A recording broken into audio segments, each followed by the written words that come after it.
Imagine a mountain. Not a mountain of rock and soil, but a mountain of stuff. Packages arriving at doorsteps every single day. Now picture a significant portion making a U-turn.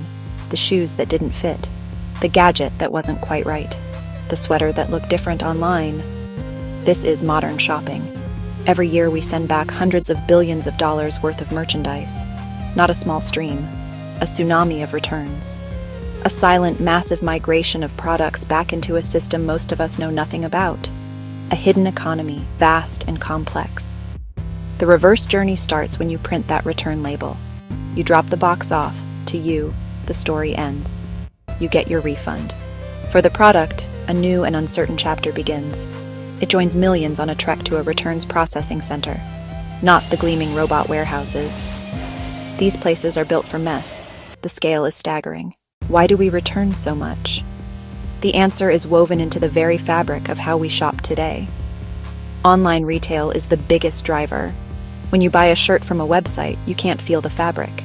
You can't try it on to see how it hangs. You are buying an idea, a picture on a screen. To bridge this gap between the digital image and the physical object, shoppers often engage in a practice called bracketing. They buy multiple sizes or colors of the same item, fully intending to keep only one and return the rest. Retailers not only allow this, they often encourage it with lenient, no questions asked return policies. These policies are a powerful marketing tool.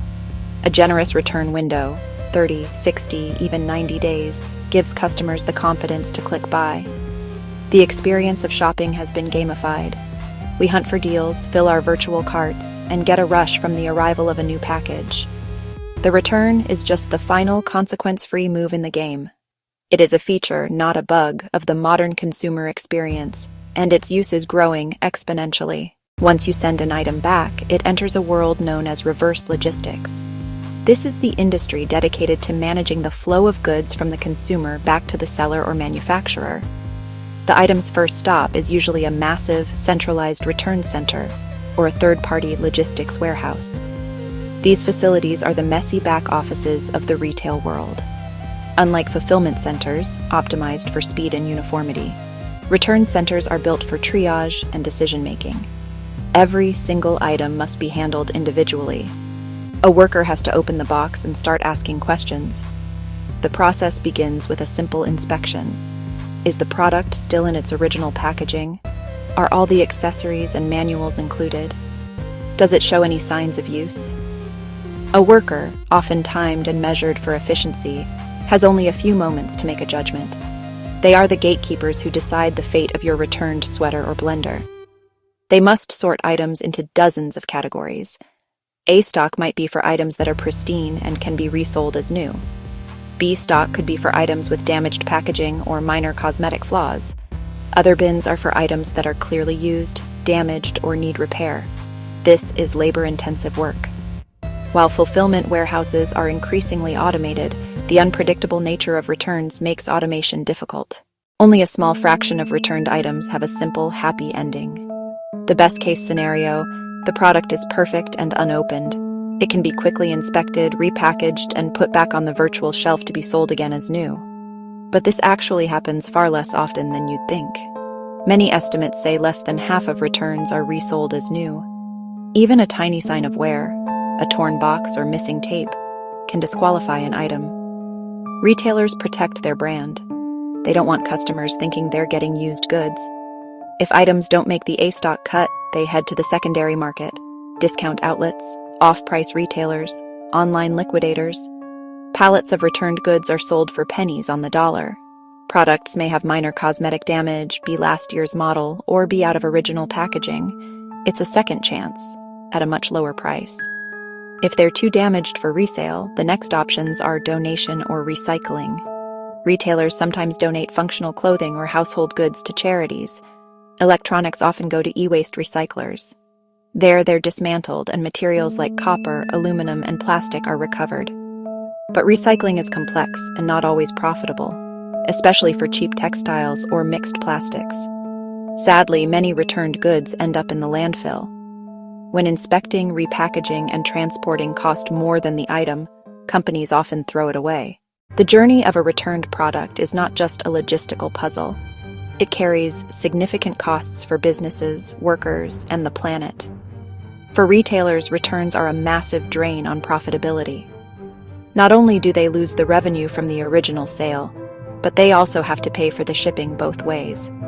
Then come the costs of labor for processing the return, the warehouse space to store it, and the potential loss if the item has to be sold at a steep discount or thrown away.